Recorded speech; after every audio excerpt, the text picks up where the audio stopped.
हाय दोस्तों, welcome to back my channel. मैं ये कहानी का भाग तीसरा लेकर आई हूँ। तो हम बिना देरी के स्टोरी स्टार्ट करते हैं। सार्थक मुस्कुरा दिया और उसके ऊपर से हटते हुए बोला, चलो जाओ, माफ़ किया। बानी फौरन उठकर वहाँ से भाग गई और सार्थक उसे ऐसे देख हंस पड़ा। इधर आहिरा आज एक हफ्ते के बाद अपने ऑफिस गई थी। अध्याय की शादी के चलते उसने छुट्टी ली थी। वो ऑफिस पहुंची तो उसकी कलीग ने उसे देखकर कहा, काफ़ी दिनों बाद दिखी हो आज माहिरा। आहिरा ने मुस्कुराकर उसे न आने का कारण बताया, फिर अपने काम में लग गई। उसकी कलीग ने उसे देखकर कहा, वैसे तुम्हारे न आने की वजह से बॉस का शेड्यूल काफ़ी डिस्टर्ब रहा है। आहिरा उसे असमंजस से देखने लगी तो वो बोली, तुम्हारे अलावा बॉस को किसी का भी बनाया हुआ शेड्यूल समझ नहीं आ रहा और हम सबकी बहुत बुरी हालत की है उन्होंने। एक तो तुम उसका नेचर जानती हो, कितने खड़ूस है वो, और ऊपर से जब कुछ काम उनके मुताबिक ना हो तो वो और ज़्यादा गुस्सा करते हैं। आहिरा ने उसे देखा और बोली, ऐसा कुछ भी नहीं है। उसने आहिरा को देखा और बोली, तुम्हें तो क्यों ही लगेगा, उन्हें तुम्हारा काम सेट हो चुका है और इसलिए तुम पर कभी गुस्सा भी नहीं करते। वो इस पर आहिरा कुछ भी नहीं बोली और शांति से फिर से अपने काम में लग गई।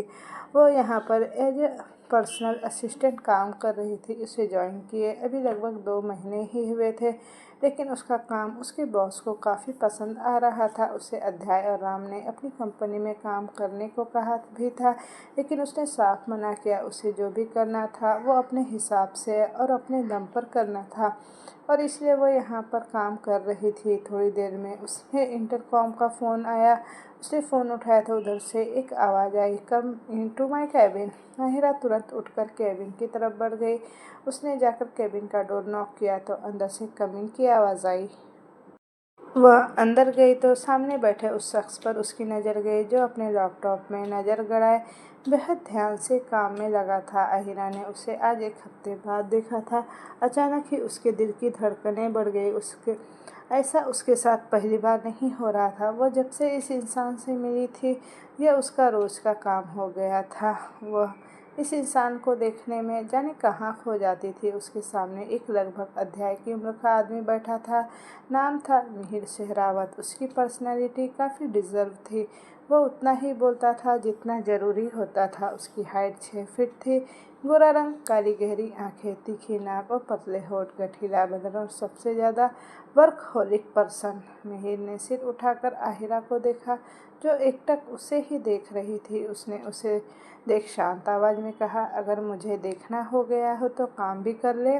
उसकी आवाज़ सुनकर आहिरा जैसे होश में आई। उसने हड़बड़ा कर कहा, जी जी सॉरी सर, शेड्यूल बताइए आज का। मिहिर ने उसी शांत और गंभीर आवाज़ में कहा। आहिरा उसे उसका शेड्यूल समझाने लगी। मिहिर बड़े ध्यान से सब कुछ सुन रहा था और आज बीते 7 दिनों जैसी झुंझलाहट उसके चेहरे पर भी नहीं थी। वरना ये 7 दिन कैसे गुजारे थे उसने ये सिर्फ वही जानता था। जैसे ही आयरा ने शेड्यूल बताया, मिहिर ने उसे देखकर कहा, एक ब्लैक कॉफ़ी। आहिरा ने मुस्कुराकर हाँ में गर्दन हिलाई और वापस चली गई। मिहिर वापस से बिना किसी भाव के अपने काम में लग गया। आहिरा जैसे बाहर आई, फिर से वह लड़की उसे देख बोली, देखा आज नहीं किया ना गुस्सा। मैंने तो पहले ही कहा था तुम्हारे काम से बॉस शांत रहते हैं, लेकिन जब वही काम कोई और करे और उनके हिसाब से कुछ ना हो तो वह चिल्ला चिल्ला कर पूरे ऑफिस को सर पर उठा लेते हैं। आहिरा ने बस कंधे उचका दिए और उसके लिए ब्लैक कॉफ़ी लेने चली गई। इधर बाकी सब घर पर ही थे और आज की मंडली का मुद्दा था बानी और सार्थक की एनिवर्सरी। गर्व ने उन सबको देखा और कहा, मैं तो कह ही रहा हूँ मार्क्स पार्टी रखते हैं, मज़ा आ जाएगा, थीम बेस्ट होगी। सेल्वी जी ने उसे देखा और बोली, नहीं ये बहुत बोरिंग लगेगा, नॉर्मल भी रखते हैं ना कुछ। हाँ तुम चाहो तो ड्रेस किसी भी थीम पर बेस्ट रख सकते हो, पर मास्क नहीं, शक्ल तो किसी की दिखेगी नहीं, फिर क्या ही फ़ायदा। गर्व ने उन्हें देखा और दांत दिखाते हुए बोला, सीधे सीधे कहो ना मम्मी, आपका मेकअप नहीं दिखेगा इसलिए आपको मास्क नहीं पहनना। वह ये बोल हंस पड़ा।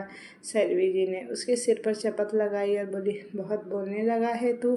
बानी ने उन सबको देखा, फिर बड़े आराम से बोली, एक काम करते हैं, शाम को मीटिंग कंटिन्यू करेंगे, अभी के लिए हम शॉपिंग चलते हैं। शाम को अध्याय राम और सिया भी आ जाएंगे। यहीं पर तो सब होंगे तो डिसाइड करना ज़्यादा इजी होगा। शर्वी जी ने उसकी बात सुनी तो बोली, हाँ यही सही रहेगा, तो चलो फिर शॉपिंग चलते हैं। उन्होंने तनिष्ठा को देखा और बोली, तनिष्ठा तुम भी तैयार हो जाओ, शॉपिंग चलते हैं। उसने उन्हें देखा और मासूमे से बोली, लेकिन दीदी तो है ही नहीं यहाँ, उसके लिए हम कुछ ले आएंगे, तुम चिंता मत करो। और वैसे भी उसको आदत है, वह अकेले शॉपिंग करने में माहिर है, तुम हमारे साथ चलो। वैसे भी तुम इससे पहले यहाँ रही नहीं हो तो अकेली जा नहीं पाओगी, और अध्याय अभी काम में बिजी होगा तो बचे हम, इसलिए तुम हमारे साथ ही चलो।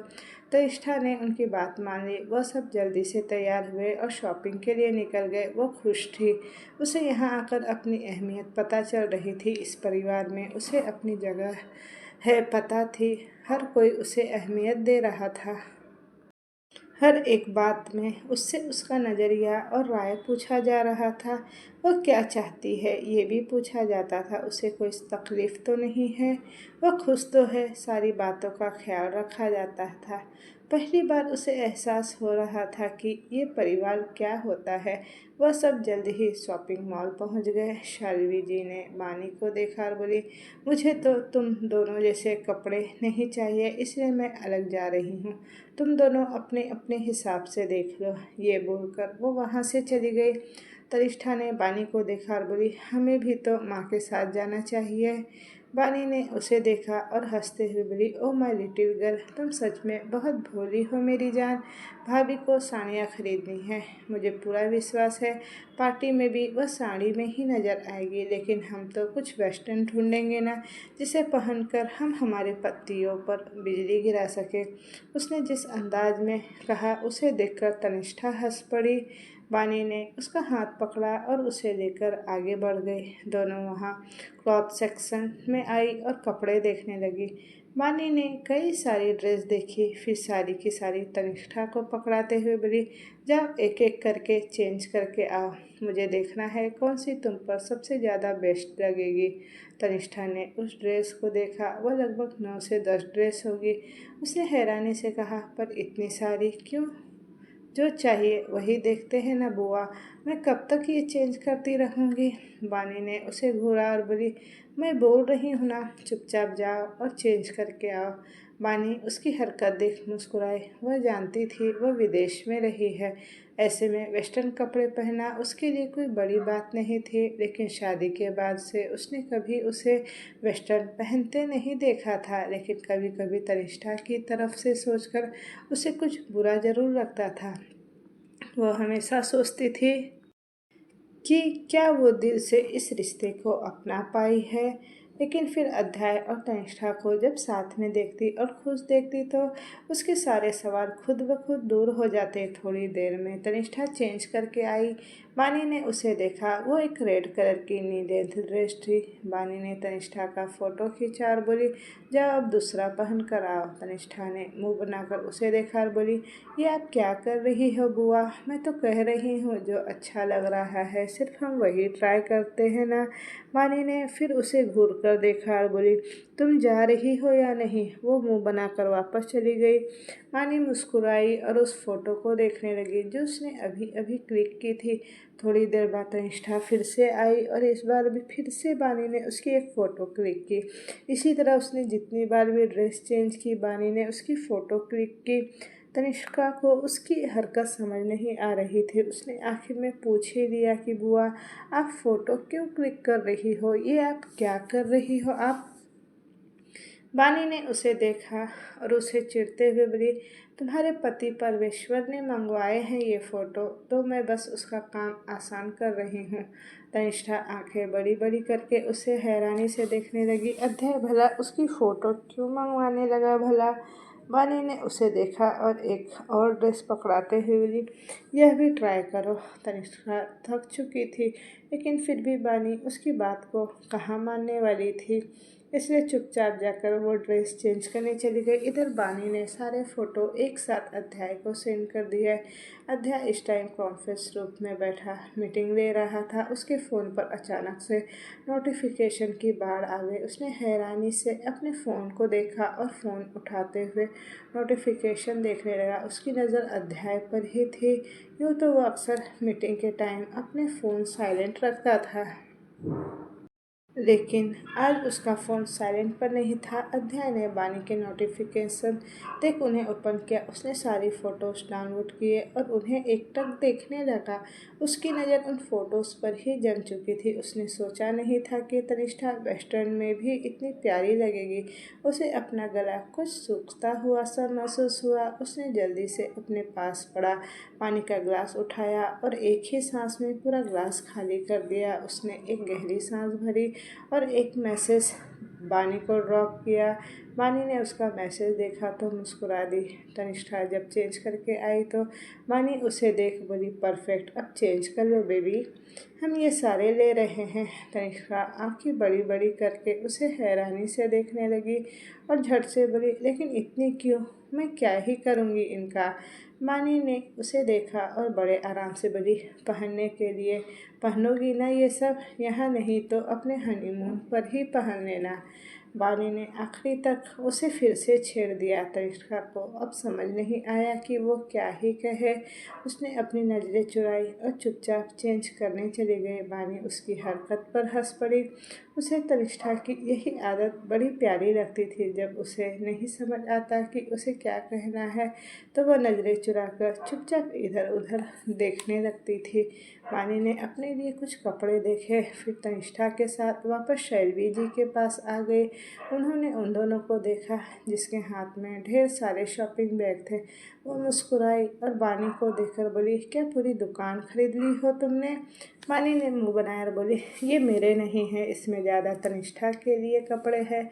शैलवी जी ने मुस्कुराकर तनिष्का को देखा तो वह जल्दी से अपनी सफाई देते हुए बोली, वो बुआ ने ज़बरदस्ती दिलवाया। शैलवी जी ने उसकी हिचकिचाहट देख हंस पड़ी और फिर बोली, तुम्हें कोई डांट थोड़ी ही रहा है जो तुम ऐसे डर रही हो। तनिष्का अपनी पलकें झपकाकर उन्हें एकटक देखने लगी तो उन्होंने प्यार से कहा, अच्छा चलो ठीक है, शॉपिंग हो गई हो तो अब घर चलते हैं, वैसे भी सब घर आ गए होंगे। उन दोनों ने हामी भरी और फिर सब घर के लिए निकल गए। वह जब जैसे ही घर पहुँचे तो आज पूरे घर में खाने की महक फैली हुई थी। बानी ने चहक कर कहा, यह पक्का अध्याय और सार्थक किचन में है। तनिष्ठा उसे सवालिया नज़रों से देखने लगी तो शैलवी जी बोली, चलो आज कुछ बड़े दिनों बाद उसके हाथ का खाने को मिलेगा। वह सब अंदर आए तो किचन से ही अध्याय ने आवाज़ देते हुए कहा, माँ बुआ अब सब जल्दी से फ्रेश हो जाओ, फिर साथ में हम डिनर करते हैं। बानी और शैलवी जी अपने अपने कमरे में चली गई, लेकिन कनिष्का के कदम किचन की तरफ बढ़ गए। उसने दरवाजे से झांक कर अंदर देखा। अनी ने सही ही कहा था, अध्याय और सार्थक किचन में थे। पूरे घर में उनके बनाए खाने की महक फैली हुई थी। तनिष्ठा ने एक नज़र किचन को देखा।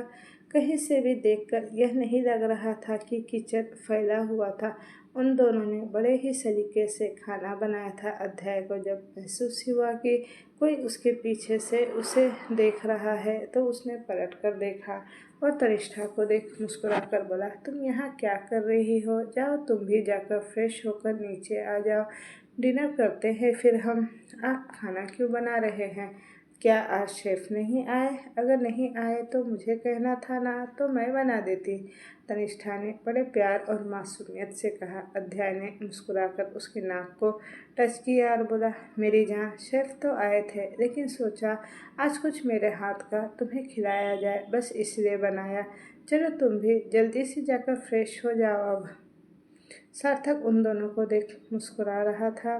तनिष्ठा उसकी बात सुनकर मुस्कुराई और जल्दी से कमरे की ओर चली गई। सार्थक ने अध्याय को देखा और बोला, क्या बात है बेटा, रंग ढंग और मिजाज बदले बदले हुए लग रहे हैं तुम्हारे। ऐसा तो मैंने तब भी तुम्हें नहीं देखा था जब तुम प्रकृति के साथ रिलेशन में थे। अध्याय की मुस्कान अब हल्की सी हो गई, लेकिन उसने फिर उसे देखकर कहा, ऐसा नहीं है, सच कह रहा हूँ सार्थक जी। शिद्दत से प्यार किया था उससे, इससे शादी तक के लिए मान गया था, वरना मुझे कभी लगा नहीं था कि शादी के लिए मैं बना भी हूँ।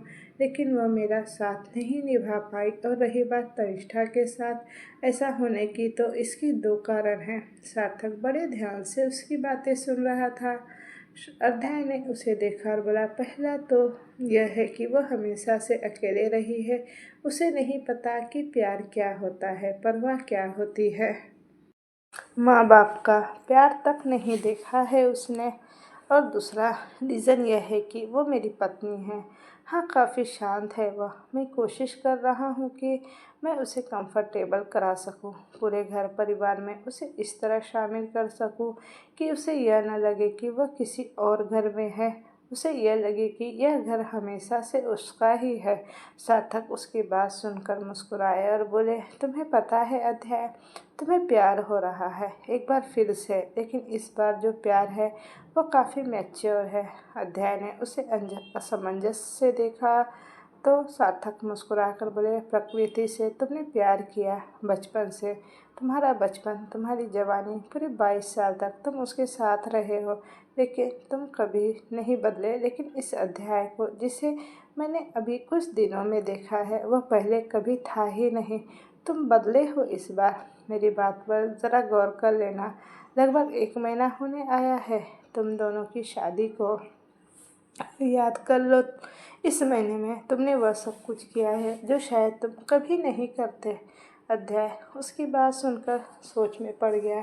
सही तो कह रहा था सार्थक, वह काफ़ी बदल चुका था। इसका एहसास उसे खुद भी नहीं था। थोड़ी देर बाद सब डाइनिंग टेबल पर बैठे थे और आराम से बैठकर खाना एंजॉय कर रहे थे। अध्याय ने तनिष्ठा के लिए खाना सर्व किया और एक निवाला तोड़ उसकी तरफ बढ़ा दिया। तनिष्ठा ने उसे देखा और फिर सभी की ओर देखा। तभी आहिरा बोली, ओहो, कितना सोच रही हो आप भाभी, खाओ ना, कितने प्यार से खिला रहे हैं भाई। तनिष्ठा ने चुपचाप उसके हाथ से वो निवाला खा लिया। उसने जब पहला निवाला खाया तो उसकी आंखें हैरानी से बड़ी हो गई, जबकि अध्याय बड़े प्यार से बस उसे ही देख रहा था और उसके कुछ कहने का इंतज़ार कर रहा था। उसने अध्याय को देखा और बोली, कितना अच्छा खाना बना है। इतना अच्छा खाना तो मैं भी नहीं बना सकती। सब उसकी बात सुनकर मुस्कुरा दिए। तभी गौरव बोला, अरे भाभी, आप अभी तो आपको पता नहीं भाभी क्या क्या बना सकते हैं। बस देखते जाओ, कम से कम आपके बहाने ही सही मुझे भी भाई के हाथ का टेस्टी टेस्टी खाना खाने को मिलेगा। वह तो ये सोच सोच कर ही खुश हो रहा था। वहीं अध्याय ने उसे देखते हुए कहा, मैं कोई बावर्ची नहीं हूँ जो सिर्फ खाना ही बनाता रहूँ। चुपचाप से अभी जो मिल रहा है वह खा ले, कहीं ऐसा न हो बिना खाए ही सोना पड़े, सिर्फ मेरी मार ही खाने को मिले। उसकी बात सुनकर गर्व ने मुंह बना लिया और चुपचाप खाना खाने लगा। सबने खाना खाया और अपने अपने कमरों में चले गए। तनिष्ठा और बानी काफ़ी थक चुके थे, इसलिए पार्टी के डिस्कशन के बाद में रखने का सोचा गया। वो कमरे में आई और उस टाइम अध्याय नहीं था। वह आते ही बेड पर फैलकर सो गई। और कमाल की बात तो यह थी कि अभी उसे सोए 5 मिनट भी नहीं हुए थे और उसे नींद भी आ गई। अध्याय जब नहाकर निकला तो उसकी नज़र सामने बेड पर सोई तनिष्ठा पर गई। वह जिस तरह बेतरतीब तरीके से सोई हुई थी, उसे देख उसके होठों पर मुस्कुराहट आ गई। उसने जाकर उसे अपनी बाहों में उठाया और धीरे से सही से लेटा दिया। वह हल्के से कुनमुनाई और फिर से नींद के आगोश में चली गई। अध्याय उसे देख हल्के से मुस्कुराया और प्यार से उसका सिर सहलाकर बोला, सही कहा था सार्थक जी ने, बदल तो रहा हूँ मैं सिर्फ तुम्हारे लिए। यह बोल उसने धीरे से उसकी नाक पर किस किया और उसके गाल को सहलाकर वहाँ से उठ गया। उसने अपने कपड़े पहने और आकर तनिष्ठा के बगल में लेट गया। उसके लेटते ही तनिष्ठा नींद में उसकी तरफ खिसक कर उसके सीने से लगकर सो गई। अध्याय ने उसे देखा और मुस्कुराकर उसे अपनी बाहों में भर लिया। रिश्ता धीरे धीरे आगे बढ़ रहा था, लेकिन सब कुछ नॉर्मल कब तक होना था, यह सिर्फ उन दोनों के हाथ में था। कोशिश तो दोनों ही कर रहे थे, बस उन कोशिशों का रिजल्ट निकलना बाकी था। इधर प्रकृति अपने होटल के क्लब में थी। हर तरफ लाउड म्यूजिक का शोर और डिस्को लाइट जगमगा रही थी। वहीं वो एक और बार काउंटर पर बैठी शराब पिए जा रही थी। उसके साथ आए उसके कुछ दोस्त डांस फ्लोर पर एंजॉय कर रहे थे। उसने एक नज़र उन्हें देखा, फिर से ड्रिंक करने लगी। वो अब अकेला महसूस कर रही थी। खुद को ड्रिंक करते करते वो पुरानी यादों में खो गई। जब अध्याय उसके साथ था, उसे याद था कि कैसे वो उसे जब भी बाहर जाता था तो वो उसका कितना ख्याल रखता था। हमेशा उसकी पसंद नापसंद का उसने ख्याल रखा था, लेकिन न जाने क्यों प्रकृति को एक वक्त के बाद ये सब ओवर लगने लगा। अध्याय का इतनी केयर करना उसे उसकी पॉजिटिव और टॉक्सिक पर्सनालिटी लगने लगी, जबकि ऐसा कुछ था ही नहीं। और जब उसकी इसी सोच ने उसे अध्याय से दूर कर दिया, वो यही सब सोचते हुए ड्रिंक पे ड्रिंक किए जा रही थी। उसने एक गहरी सांस ली और फिर उठकर अपने रूम में चली गई। अगली सुबह तनिष्ठा की नींद खुली और आंखें खुलते ही उसकी नींद एकदम से गायब हो गई। वजह थी वो अध्याय के बेहद करीब थी। अध्याय ने उसे अपनी बाहों में थाम रखा था। उसने अपनी पलकें जल्दी जल्दी झपका कर अध्याय को देखा। वो बड़े सुकून से उसे थामे सो रहा था। उसने धीरे से अपना हाथ बढ़ाया और अपनी एक उंगली अध्याय की जॉ लाइन पर फेरी और वह बड़ी गौर से उसके चेहरे के फीचर्स को देख रही थी। शायद उसने आज पहली बार उसे इतनी गौर से देखा था। उसकी उंगलियां अभी भी उसके चेहरे पर चल रही थी कि तभी अध्याय ने उसका हाथ थाम लिया। तनिष्ठा हैरानी से अपनी आंखें बड़ी किए उसे देखने लगी। उसे तो लगा था कि वो सो रहा है। अध्याय ने अपनी आंखें खोल उसे देखा तो उसने जल्दी से अपनी आंखें बंद की और उसके सीने में अपना सर छुपा लिया। अध्याय उसकी ये हरकत देखकर हंस पड़ा। उसे नहीं पता था कि सुबह सुबह आँख खुलते ही इतना प्यारा नज़ारा आज उसे देखने को मिलेगा। उसने तनिष्ठा को देखते हुए कहा, क्या कर रही थी तुम? क्या तुम्हें पता नहीं किसी को सोते हुए डिस्टर्ब नहीं करना चाहिए? तनिष्ठा ने धीरे से अपना सिर उठाकर उसे देखा, फिर जल्दी से सफाई देते हुए बोली, वो मैं परेशान नहीं कर रही थी, मैं तो बस ये देख रही थी। अध्याय ने अचानक ही पलट कर उसे अपने नीचे किया। तनिष्ठा ने हड़बड़ाकर आंखें बड़ी करके उसे देखा। अध्याय उसके ऊपर झुका हुआ था। वो उसके थोड़ा और करीब होते हुए धीमे और गहरी आवाज़ में बोला, और क्या देख रही थी तुम? उसके ऐसे पास आने से तनिष्ठा की धड़कनें एकदम से बढ़ गई, जिसे अध्याय ने भी ये महसूस किया। तनिष्ठा ने जब उसे अपने इतने करीब और खुद को देखता पाया तो अपने दोनों हाथों से अपना चेहरा छुपा लिया। अध्याय ने उसकी हरकत देखी तो हंस पड़ा। उसने प्यार से उसके हाथों को हटाया और उसके माथे को चूम लिया। तनिष्का ने उसे देखा, वह भी कुछ कहती या अध्याय उससे कुछ कहता। यह दोनों प्यार का सिलसिला कुछ आगे बढ़ता उससे पहले ही किसी ने दरवाज़ा नॉक किया और वह दरवाज़ा इतनी बेसब्री से खटखटाया जा रहा था कि मानो बाहर कोई भूचाल ही आ गया हो। अध्याय जल्दी से उससे अलग हुआ और उसने जाकर दरवाज़ा खोला। दरवाज़ा खुलते ही अथर्व दौड़ते हुए अंदर आया और सीधा बेड पर चढ़कर तनिष्ठा के सीने से लग गया।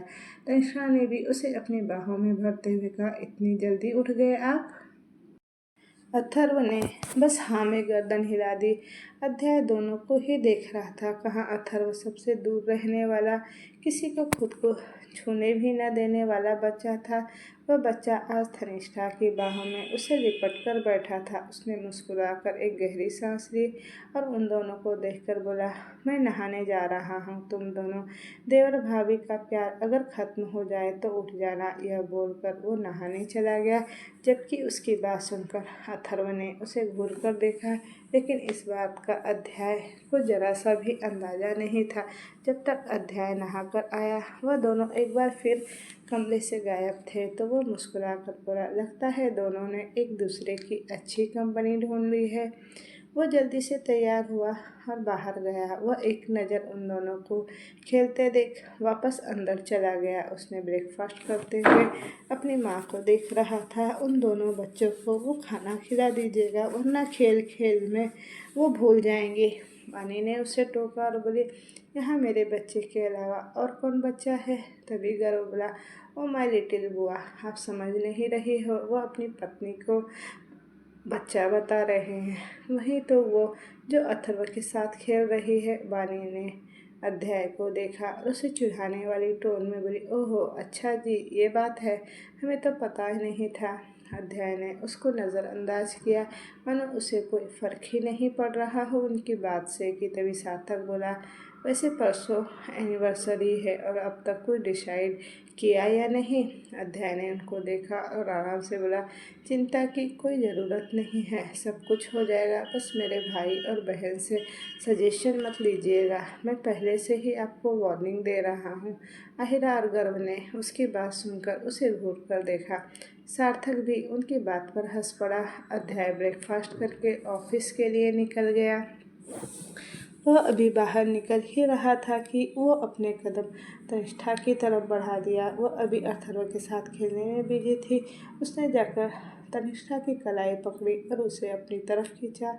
अचानक से उसकी हरकत से वह अध्याय के सीने से जा टकराई। अध्याय ने उसे कमर से थामा और मुस्कुराकर बोला, मैं ऑफिस जा रहा हूँ तो अपना ख्याल रखना, टाइम से खाना खा लेना, और अगर तुम्हारा खेल हो गया हो तो अथर्व को ले जाओ और दोनों नहा भी लेना। तनिष्ठा ने उसकी बात सुनकर मुंह बनाया और बोली, आपको हमारे खेलने से क्या दिक्कत है? अथर्व भी अध्याय को ही घूर कर देख रहा था, जो कि तनिष्ठा को अपने बाहों में लिए खड़ा था। अध्याय ने मुस्कुराकर उसका माथा चूम लिया और बोला, मुझे कोई दिक्कत नहीं है, बस खाना टाइम से खा लेना, बाकी सब चलेगा। यह बोल उसने तनिष्ठा को छोड़ा और बाहर की ओर निकल गया। तनिष्का उसे जाते देख रही थी। तभी अथर्व ने उसकी ड्रेस पकड़ कर खींची। तनिष्का का ध्यान उसकी तरफ गया तो वो मुस्कुरा कर बोली, क्या हुआ बेबी, चलो खेलते हैं ना, अथर्व ने प्यार से कहा। तनिष्का ने तुरंत उसकी बात मान ली और दोनों फिर से अपने में लग गए। इधर आहिरा भी ऑफिस पहुंची और अपने शेड्यूल के अकॉर्डिंग उसने सब कुछ मिहिर के लिए सेट किया।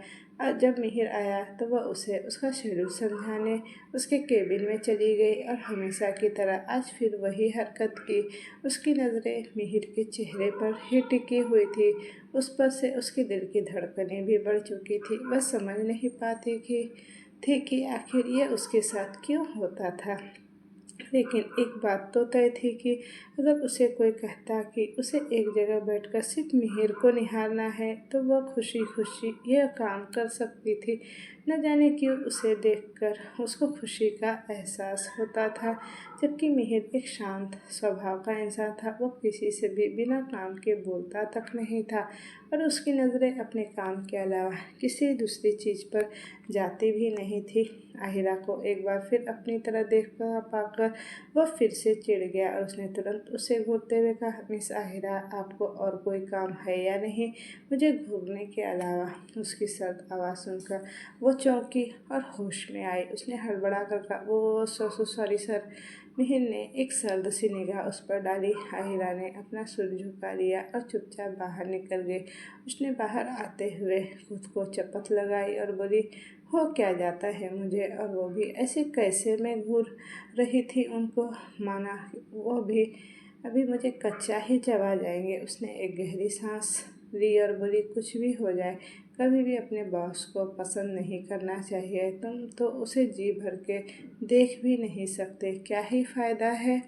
ये बोलकर उसने मुंह बना लिया और वापस अपने डेस्क पर आकर काम करने लगी। उसका मुंह बना हुआ देखकर उसके पास बैठी कलीग खुशी बोली, अब तुम्हें क्या हुआ है? ये सड़ा सा मुंह क्यों बना रखा है तुमने? क्या बॉस ने डांटा है तुम्हें? आहिर ने उसे देखा और बोली, यार, बॉस पर कभी क्रश नहीं करना चाहिए, तुम तो उसे जी भर के निहार भी नहीं सकती। उसकी बात सुनकर और उसकी शक्ल देखकर खुशी हंसते हुए बोली, यार, उस बंदे पर किसी बात का कोई असर ही नहीं पड़ता, वो पत्थर की तरह है जिसे कोई पिघला नहीं सकता। ये बोल उसने उसे कोहनी मारते हुए सामने देखने को कहा। आहिरा ने उस तरफ देखा जहाँ एक लड़की मिहिर के केबिन की तरफ जा रही थी। उसने नी लेंथ की ड्रेस पहनी थी जो बॉडी फिटेड और काफ़ी रिवीलिंग भी थी।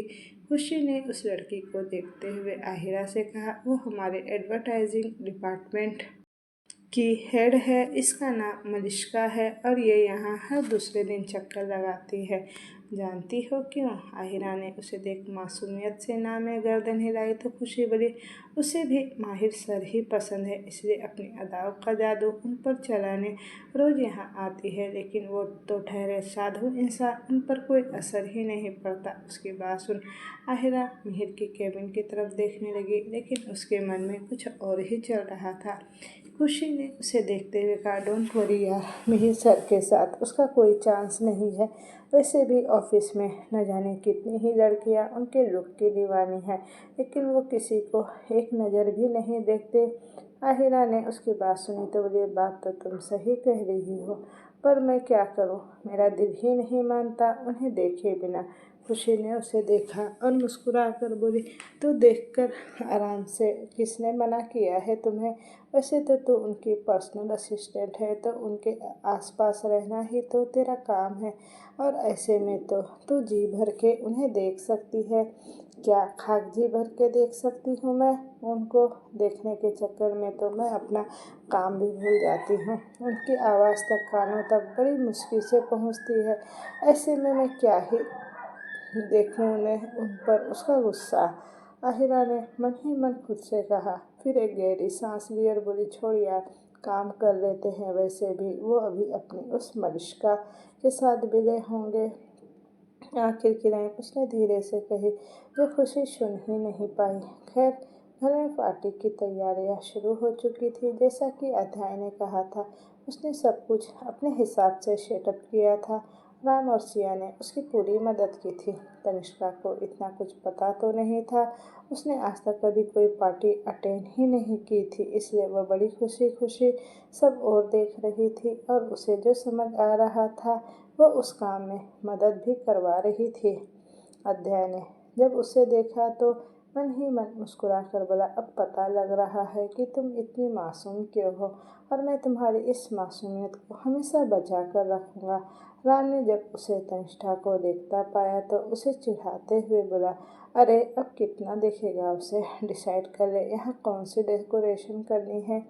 अध्याय ने उसे घूर कर देखा, लेकिन बोला कुछ नहीं। वैसे भी राम को क्या ही फर्क पड़ना था, वह तो चिकना घड़ा था। अगर चिकने घड़े पर पानी ठहरे तब कोई राम पर किसी बात का असर हो, लेकिन ऐसा तो हो ही नहीं सकता।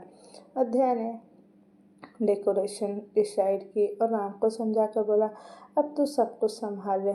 राम ने हामी भरी और इवेंट मैनेजमेंट को सब कुछ समझा दिया। पार्टी की सारी तैयारियां हो चुकी थी। अगले दिन एनिवर्सरी थी। बानी की जगह तनिष्का सबसे ज़्यादा एक्साइटेड थी। वह कमरे में आई तो अध्याय उसे देखकर बोला, क्या बात है, तुम इतनी एक्साइटेड हो? उसने चहक कर कहा, वह सब कुछ कितना सुंदर लग रहा है ना। आपको पता है, मैंने कभी पहले कोई पार्टी अटेंड नहीं की है। हाँ, कॉलेज दोस्तों के साथ में रेस्टोरेंट गई हूँ, पर उनके बर्थडे पर हमने सेलिब्रेट किया है, पर ऐसी पार्टी कभी नहीं की है। अध्याय की नज़रें उस पर थम सी गई।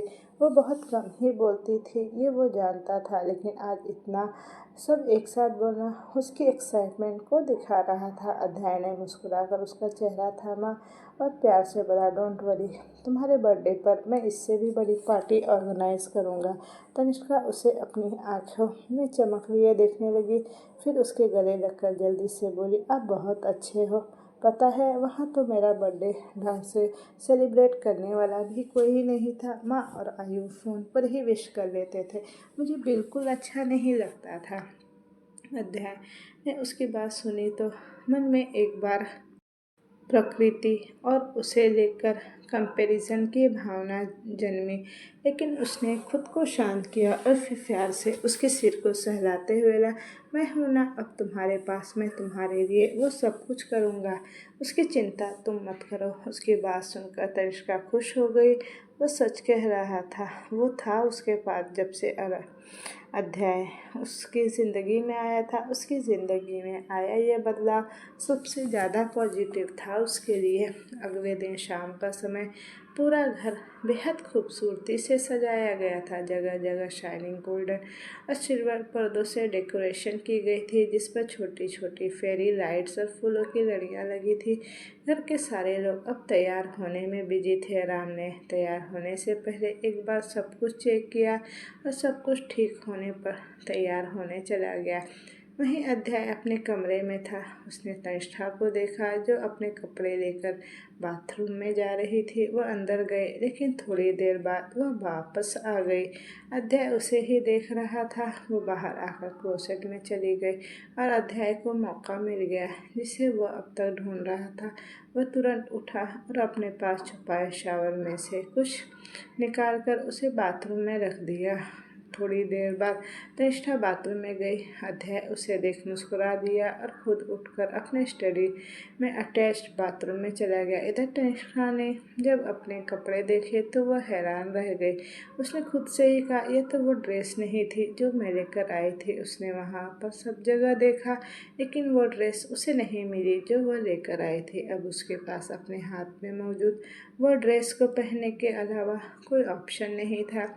उसने उस ड्रेस को पहन लिया। वह कमरे में आई और अध्याय कमरे में ही था। वह आईने के सामने खड़ा होकर अपने बाल को जेल से सेट कर रहा था लेकिन जैसे ही उसकी नज़र तनिष्ठा पर गई तो उसकी नज़रें थम सी गई। उसने वह ड्रेस उसके लिए ही ली थी। उसे नहीं पता था कि वो सच में इतनी प्यारी लगेगी। यह एक off shoulder long mermaid prom dress थी जिसे राइट थाइस पर बड़ा स्लिट था जिसमें तनिष्ठा का गोरा पैर भी नजर आ रहा था। अध्याय को अपना गला कुछ सूखता महसूस हुआ। उसने खुद को जैसे तैसे संभाला। जब तक वो मिरर के पास आ चुकी थी उसने अपने पलकें झुकाकर अध्याय को देखा और फिर खुद को। दोनों ने ब्लैक कलर के ही आउटफिट्स पहने हुए थे। जहाँ तनिष्ठा की ड्रेस के नेक के पास कुछ शाइनिंग बीड्स लगे थे वहीं अध्याय ने उस ब्लैक कलर के कोट पर उस शाइनिंग बीड्स से एक ब्यूटीफुल सा डिज़ाइन बना था। तनिष्ठा ने उसे देख लगभग भूलते हुए कहा, मेरे कपड़े आपने बदले ना। उसके ऐसे अचानक बोलने से अध्याय हड़बड़ा गया लेकिन अगले ही पल मुंह बनाकर बोला, तुम नहीं नहीं तुम खुद ही तो चेंज करके आई हो। तनिष्ठा ने उसे घूर कर देखा और बोली, ये डबल मीनिंग बातें मुझसे मत कीजिए। मैं इतनी भी भोली नहीं हूँ कि कुछ समझो नहीं। अध्याय उसके गुस्से को देख हंस पड़ा और उसके गालों को पिंच करते हुए बोला, तुम्हारा तो गुस्सा भी बड़ा क्यूट है। उसकी बात सुन तनिष्ठा ने अपने गाल फुला लिए। अध्याय ने उसे मिरर के सामने पड़ी टेबल पर बिठा कर, अच्छा चलो ठीक है बैठो, मैं तुम्हें तैयार करता हूँ। तनिष्का ने उसके हाथों को हटाते हुए कहा, अब कोई ज़रूरत नहीं है, मैं खुद तैयार हो जाऊंगी। आप तैयार हो जाइए और जाकर मेहमानों को देखिए। उसने लगभग अध्याय को डांट ही दिया था। अथर्व के आने के बाद अध्याय ने उसमें बदलाव महसूस किए थे जो आजकल वह कुछ उसे दिखाने भी लगी थी। वह हल्के से मुस्कुराया, बोला, यह भी ठीक है। वह जल्दी से तैयार हुआ और उसने एक नज़र खुद को देखा।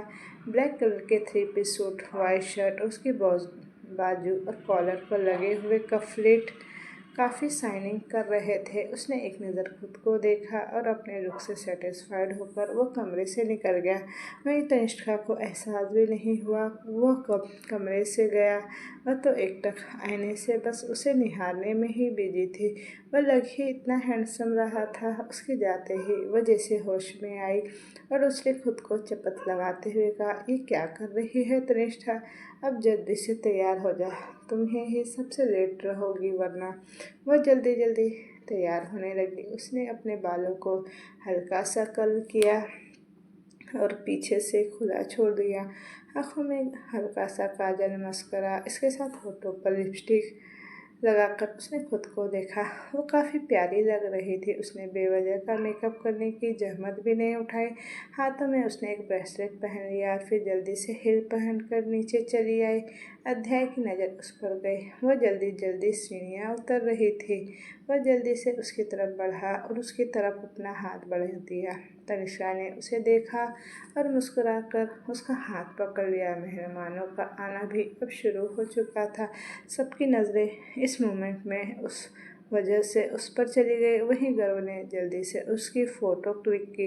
तनिष्का ने अब सबको देखा। वो सब एक से बढ़कर एक लग रहे थे।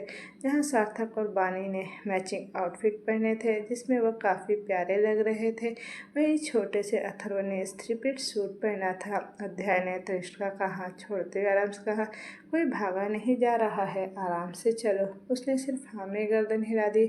तभी अथर्व तनिष्का के सामने खड़ा हो गया। तनिष्का ने उसे देखा और मुस्कुराकर उसके पास नीचे बैठते हुए बोली, ओहो अथर्व, बेबी तो बड़ा प्यारा लग रहा है। अथर्व उसकी बात सुनकर शर्मा गया। फिर उसके सामने घुटनों के बल बैठकर प्यार से बोला, will you marry me Prince. जो लोग उनको देख रहे थे वो सब हंसते हुए हुटिंग करने लगे। ऐसा तो किसी ने सोचा नहीं था कि ये नन्हा सा अथर्व अपनी भाभी को ही प्रपोज करेगा। वहीं तनिष्का खुद भी हैरान थी। अध्याय ने उसे देखा तो पीछे से उसे एक हाथ से उठाकर दूसरी तरफ छोड़ते हुए बोला, ओए 2 फुट 2 इंच, वो मेरी बीवी है, समझा। वो तुमसे शादी क्यों करेगी भला। अथर्व ने उसकी बात सुनी तो उसे घूर कर देखा। उसके भाई ने उसका प्रपोजल ही बिगाड़ दिया। वहीं बानी हंसते हुए अथर्व के पास आई और उसे गोद में उठाते हुए बोली, ओह मेरी बेबी का तो दिल टूट ही गया। अथर्व ने उसे देखा। फिर अपने डैड को सार्थक ने उसे गोद में लिया और बोला, बेबी वो तुम्हारी भाभी है बेटा, ऑलरेडी उनकी शादी हो चुकी है। तुम कोई अपनी उम्र की देखो, फिर हम उस तुम्हारी शादी के बारे में सोचेंगे। ये कहते हुए सब एक बार फिर से हंस पड़े थे। तो दोस्तों ये कहानी अब यहीं तक रहने देती हूँ।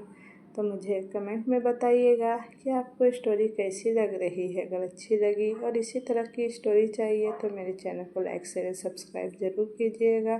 Thank you for watching. Bye bye.